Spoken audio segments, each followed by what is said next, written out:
Today, we are going to learn how to use inverse trigonometry. Everything in math that can be done, as far as an operation is concerned, can be undone. And I talked about that when we were learning logarithms. If you remember, I said that log is a word, but it, has an operation. It specifically cancels exponential bases. So it's a word that doesn't look like a symbol, but acts as a symbol. It's like a square root bar or a plus sign. Sine, cosine, tangent, secant, cosecant, cotangent, same thing. They are words, yes, but they're also operations, and those operations are performed on angles. So angles go in to trigonometry, and a ratio of side lengths comes out. That means this is an operation. It is a function because it has an input and an output. But if there's a way to input angle, output side lengths, there must be a way to switch those two, input side lengths, output angle, and there is. Those would be the inverse trig functions. We will not do cosecant inverse, secant inverse, or cotangent inverse in this course. You won't do it in pre-calc either because it requires knowledge of calculus to pull off. You'll learn about those specific ones in calculus. But for now, I could teach you how to undo sine, undo cosine, and undo tangent. Cool beans? Cool beans! Great. Sine and sine inverse, which would look like this most of the time, and it's on your calculator right there above the sine button. But could also be written as, aka means also known as, in case you didn't know, arc sine. So that's just another way of saying sine inverse. You're responsible for knowing that vocabulary. Anyway, sine and sine inverse cancel each other in either order, but in a very specific way. What do I mean by this very specific way? Well, how about we talk about squares and square roots? We know that squares and square roots cancel each other in either order, right? But when you cancel a square with a square root, it creates a plus or a minus. You see, that would be a very specific way. It does something unique. Well, sine inverse and sine cancel each other in a very specific manner. And you'll learn about what that manner is here in a little while. Cosine and cosine inverse cancel each other in either order, but with very specific ways. Cosine inverse, that's not an exponent, it's the inverse symbol. It's written right above cosine, so we know we have to use the second key to make it work. Same thing will be for, I just realized that I typed double in on my tangent. That's weird. Also, you might have noticed there was a space here. I caught that after I printed it. I wasn't going to waste the paper and reprint. Sorry. Anyway, arc cosine, arc tangent, just like arc sine. So these inverse trig functions and these standard trig functions will cancel each other in both orders, but there are very specific rules that must be applied to them. And like I said, we'll get to those in a minute. For now, I want to turn these words into some symbols here and here. Okay. Trigonometry, its input is angles. So trigonometry is performed on angles. You can't just say, what's tangent? You go, I don't know. You go, well, what's tangent to 45 degrees? Oh, that's 1. You see, you need to know the of part. You say, what's square root? I don't know. What's the square root of 9? 3. You see, you have to have the input. So trigonometry's input is angles. Its output is a ratio of side lengths. That means a fraction. So let's write it like this. Trig, and that's all trig, of angle equals side over side. So the input for trigonometry is angles. The output for trigonometry is a fraction of side lengths. If you can recall back to, what was it, maybe chapter 3? Chapter 4? It's been a while, but when we learned about inverse functions, when we were finding them by hand, the first thing we did was we switched x and y. We went boop, we switched x and y. And then we got y by itself. But the reason why we did that is because inverse functions take your outputs and turn them back into inputs. They literally switch the x and the y. Input and output. These are no different. They just look different. Trig inverse has an input of this and an output of that.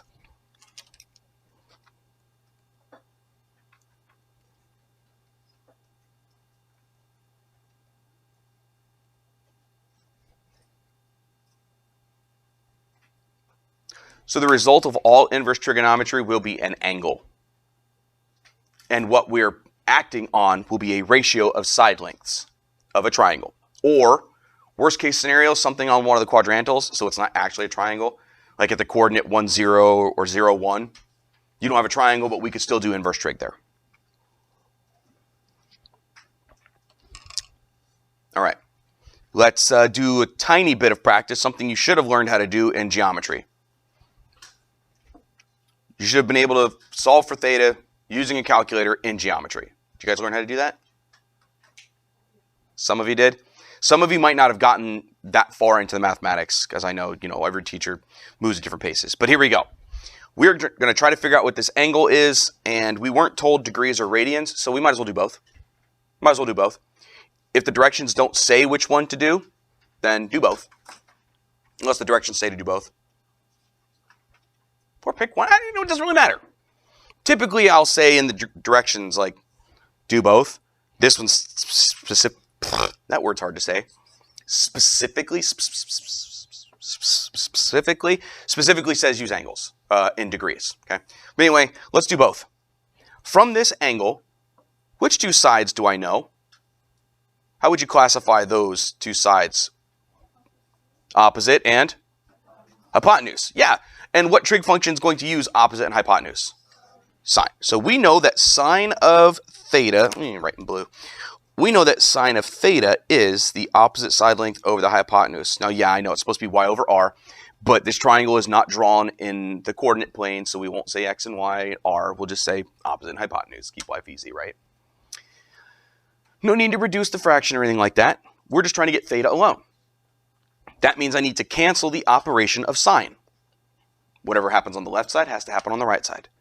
So I'm going to use sine inverse on both sides of the equation.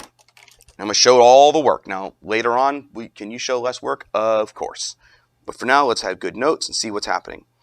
Sine inverse, that'll be the left side. Sine inverse, that'll be the right side.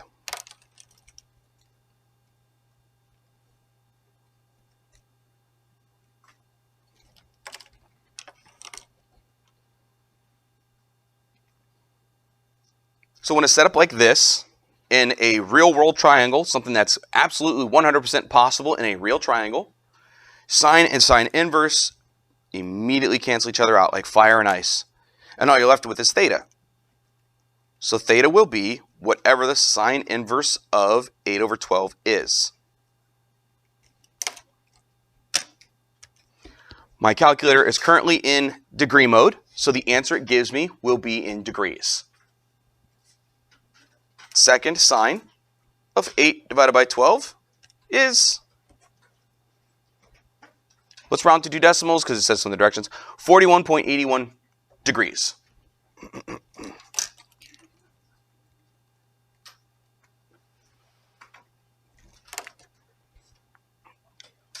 And then, let's get the same answer but get it in radians. You know what's awesome about this calculator in particular? I know I've said that this calculator is great a lot, but I found out today, literally today, that if I change the mode right now, so I'm going to press DRG, and I'm going to move over to radians, when I hit enter, it's already retyped the trigonometry for me. And all I have to do is hit enter again. And now I didn't know it did that until this morning.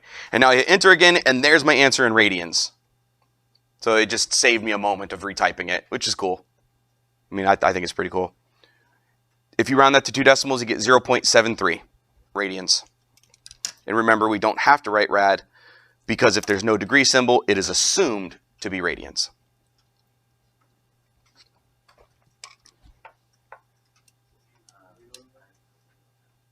On which one? So on the graphing calculator, you'll have to hit the mode button, which is towards the top left, and scroll down to like the 4th option down or something like that.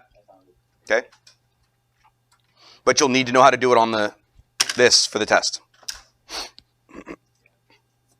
Oh, and the battery operated one, its button also says DRG, right? Okay, so you just hit DRG until it underlines the correct thing. We don't use gradients. That's for engineers. So if any of you plans on being an engineer, you'll learn about those in college. In engineer-specific courses, I've never learned about them. Questions on this one, or is it pretty straightforward? You're using an inverse operation to isolate a variable, right? Cool. You don't even need a picture. But for funsies, let's draw one. It says tangent of theta equals -2. Well, we know that the result of trigonometry is a fraction. So the rest of this fraction is over 1, right? Tangent is positive in 2 quadrants. That means tangent is negative in 2 quadrants. It's negative when x and y do not have the same symbol. So which 2 quadrants would those be?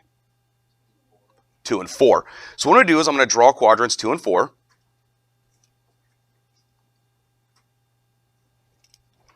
And I'm going to slap some triangles on there. Picture's never drawn to scale because, you know, who cares? You know where picture is drawn to scale? This is really valuable information. On the SAT. All of your images on the SAT for geometry questions are drawn to scale.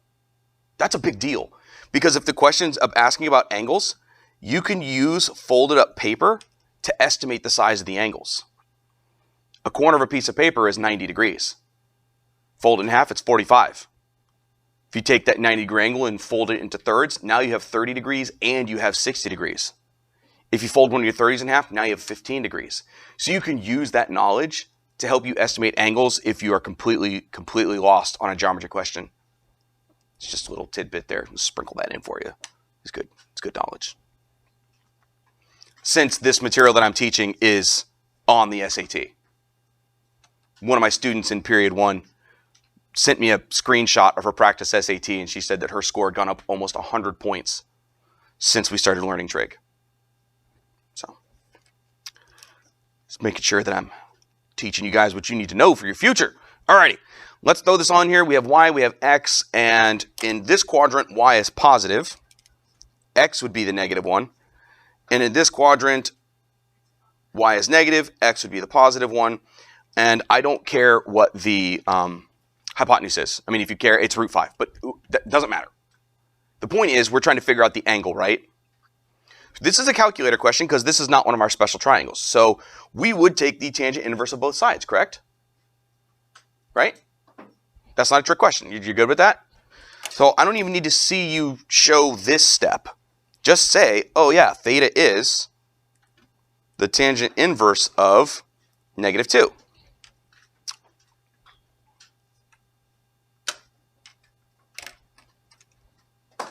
Does this say radians and degrees? Yes. Right now I'm in radians from the last time I did it. Tangent inverse, make sure you use the negative symbol, not the minus sign. -2. Be in the habit of closing your arguments, please. Just get in the habit of it. Because if you're doing it now, then things will be easier when you get into deeper mathematics where there's a lot of stuff going on. Boop. That's interesting.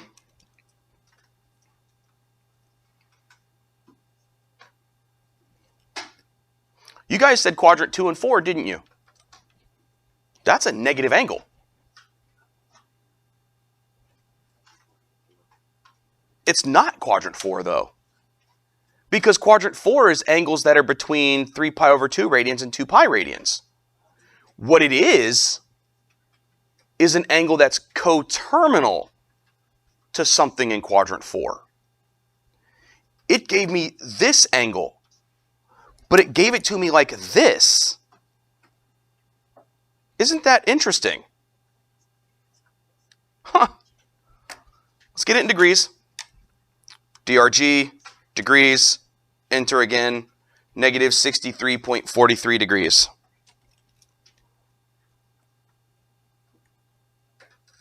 How interesting.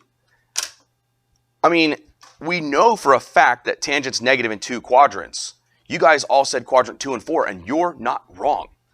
But the calculator did not give me an answer from quadrant 2 nor quadrant 4.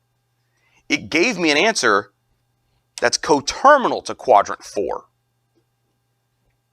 How neat. I wonder why that happened. Crazy.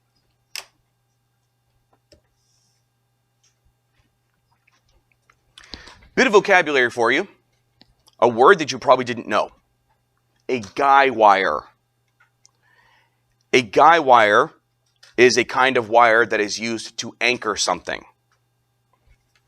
A radio tower uses a guy wire to anchor the tower to the ground. You've all seen radio towers and cell phone towers. You know, the things that look like erector sets, just a really tall tower with the blinking light on top. And you've all seen those wires that come off of it that are anchored to the ground. Those wires are called guy wires, G-U-Y, not guide wires. Just so you know.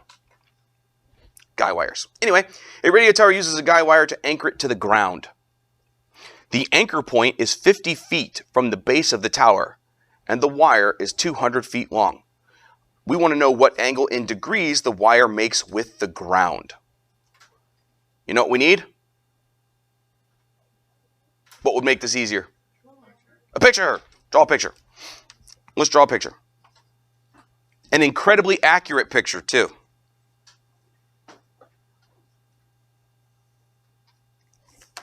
Whoa. Very accurate. Tell you what, I'll make it a little bit more accurate. There's the blinking light. All right, anyway. What do we know? We know that the anchor point is on the ground, and we know that it is 50 feet from the base of the tower. We know that the wire itself is 200 feet long. And we're trying to figure out the angle that the wire makes with the ground. That's right there.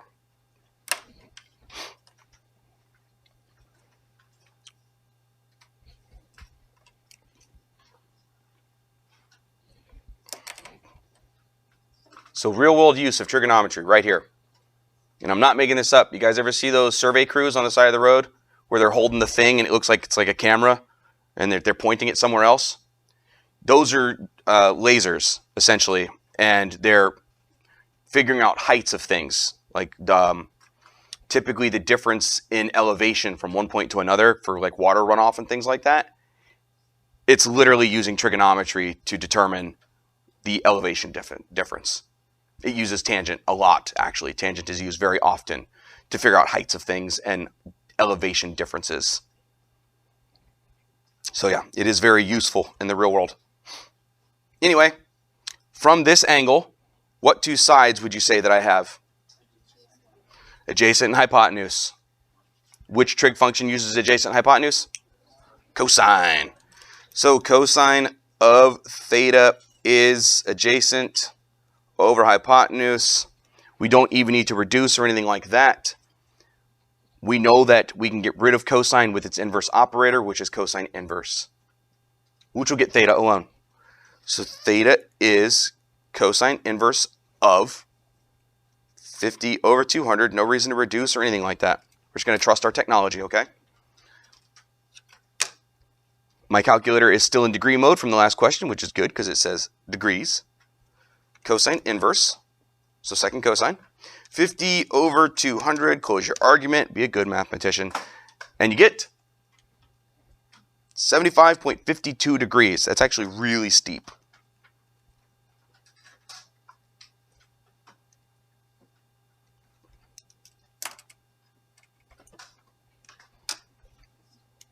Modeling the real world using trigonometry.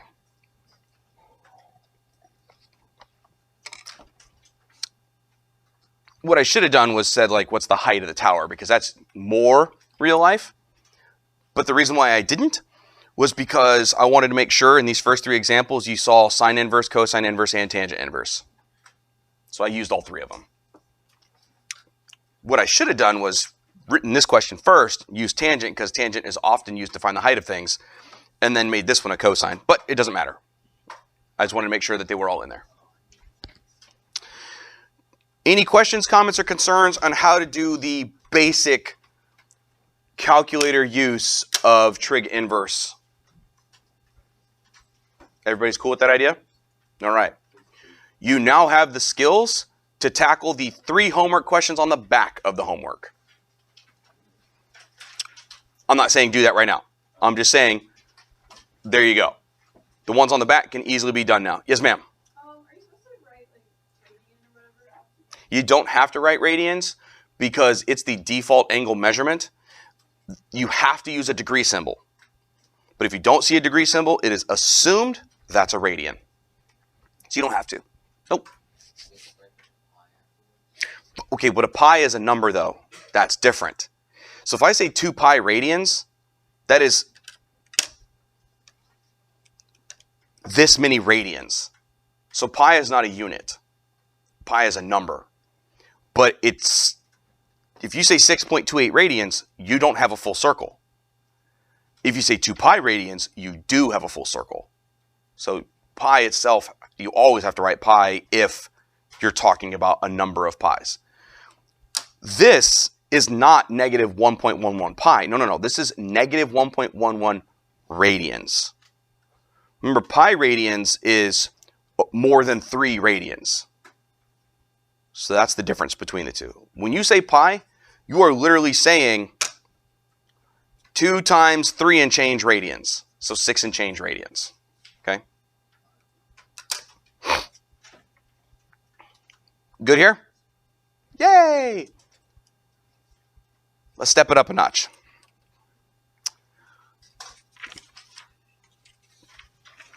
Now, unfortunately, I'm going to have to pause the video because I'm going to show Desmos, and I completely forgot to record using OBS Broadcaster. So I'm going to record, show you guys some stuff on Desmos, and then resume.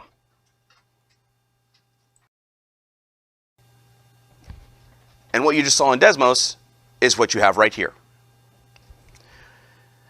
This is sine inverse of x's graph. Notice, please, that its outputs are from 0 to pi over 2, which is quadrant 1, right? We know that's quadrant 1. But over here, negative angles. Negative angles that are between negative 90 and 0 degrees. Negative pi over 2 radians and 0 radians. We will call that quadrant, ready for this? In quotes, because it's not a real thing, negative 1. Let's call it quadrant negative 1. Because when you say quadrant 4, you are specifically saying an angle that is bigger than 270 degrees. You're specifically saying an angle that is between 3 pi over 2 radians and 2 pi radians. But if you meant coterminal to that, but 2 pi before it, I would argue that we should be allowed to call that quadrant negative 1. What do you think about that? So like negative 1, negative 2, negative 3. Don't worry, you won't be tested on that because that's not a real thing. That's why I put it in quotations. But when we talk about it, we don't want to say, oh, we're going to draw that in quadrant 4. No.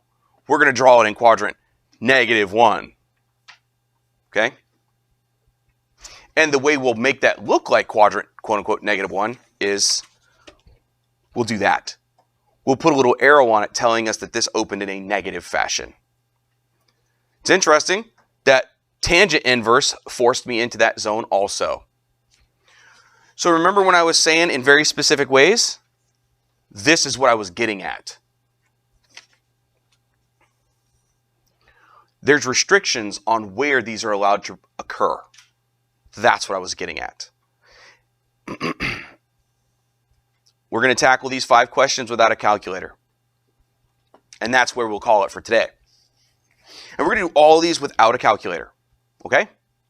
Remember what the result of trig inverse is. The result of all trig inverse is an angle. The input is side lengths. So here's what this says to us. There is an angle such that sine would have given us 1 over 2 as its y over r. And you can only draw this triangle in quadrant negative 1 or quadrant positive 1. Which one of these would sine have given us a positive ratio? Quadrant 1. So we will draw this in quadrant 1. This is recording, right? Yeah, okay. We'll draw this in quadrant 1. Theta will be a positive angle then. The y was 1, the r was 2, and just in case you need to see it, that makes this a root 3. So what is theta then? What is it? 30 degrees, that's degrees. What is it in radians? Pi over 6. There you go. So sine inverse of 1/2 is 30 degrees, which is also known as pi over 6 radians. Is that the only quadrant where sine is positive? Of course not. Sine is also positive in quadrant 2, but sine inverse doesn't play in quadrant 2. It can't. Because if you go to quadrant 2, well, you can't do it on this screen here, but on Desmos in quadrant 2, that would have made our sine wave fail the horizontal line test. And we're not allowed to do that. This one says there is an angle that when I perform sine at this angle, the ratio of side lengths is negative root 3 over 2. Which of these two quadrants would have sine produced a negative ratio in? Quadrant -1. So that's where we'll draw it.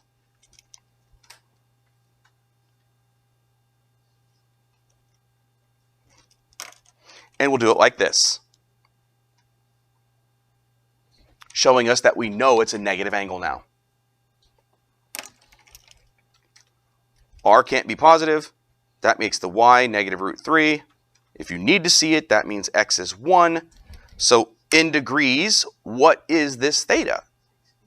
This is a 60-degree angle. But we have to say negative 60 degrees because of where it is. And in radians, negative pi over 3 radians. And there it is. Yes, Max, hold on. One at a time. Max? It's 2 is the radius. Radius can never be negative. That's why.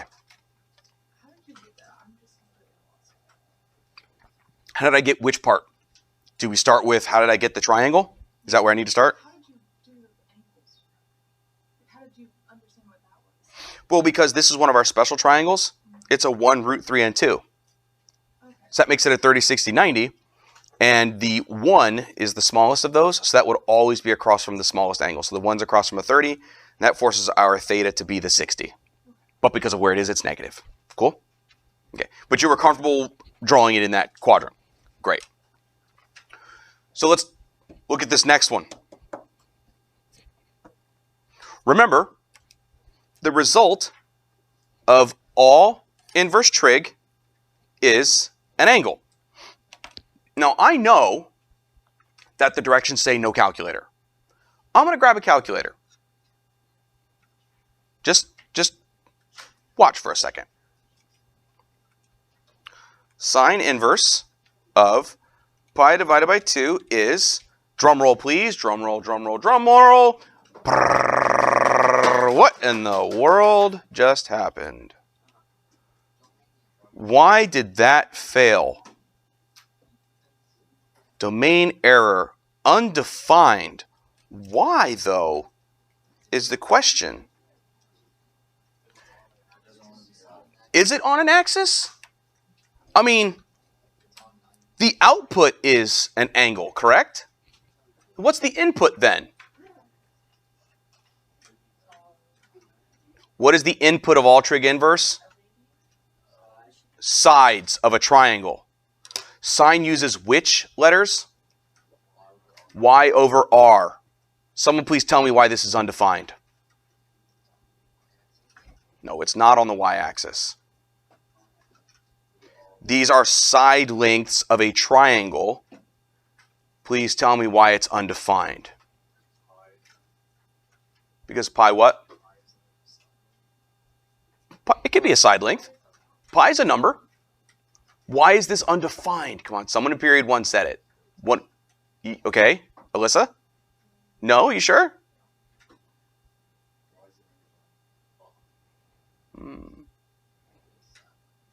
These are supposed to be side lengths of a triangle, right?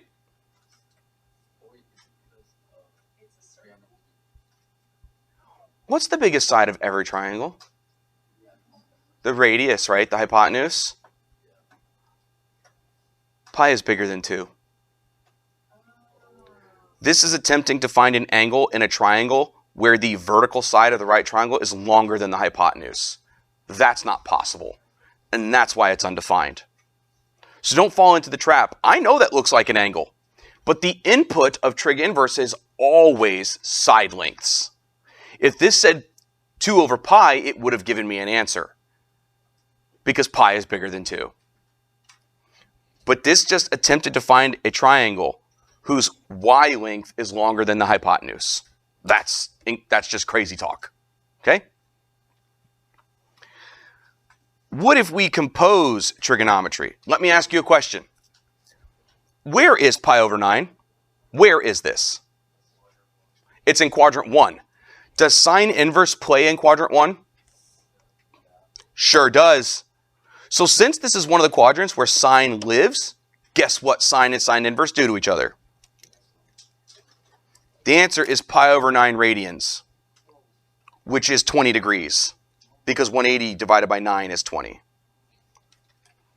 So because the argument was a place where sine inverse exists, these two inverse functions were allowed to perfectly cancel each other. But if this had said 8 pi over 9, 8 pi over 9 is over here. And sine inverse does not live there. So sine and sine inverse would not have canceled each other there. Does that mean you can't do anything? Of course it doesn't mean that. If that was the case, then I wouldn't be able to do this question either. You see, 5 pi over 6 is over here. Sine inverse does not exist over here. All that means is these two things do not cancel each other the way it sits. The answer is not 5 pi over 6. No, the answer is pi over 6. But how did I know that is the question. Here's what we do. Peel it like an onion. Because 5 pi over 6 is not a place where sine inverse can play, we're going to evaluate sine of 5 pi over 6. 5 pi over 6 is quadrant 2.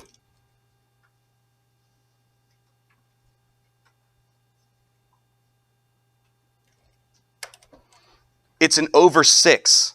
So what is the size of the reference angle? 30 degrees. Good. Let's now fill out this 30, 60, 90 triangle. Over here, what's my value? Across from the 30? A 1. This one then would be negative root 3, my radius, 2. What is sine of 5 pi over 6? It is 1 over 2. So this question actually says, what is sine inverse of 1 over 2? Wait a minute. We already answered that question. Right there. So the answer is 30 degrees or pi over 6 because it's this. So what you would have to have done is you would have said, okay, where does sine inverse play? Quadrants 1 and negative 1. Which one gives me positive sine values? Quadrant 1 only. So this one requires you to draw two different triangles. And you know what? That happens sometimes. You'll get over it.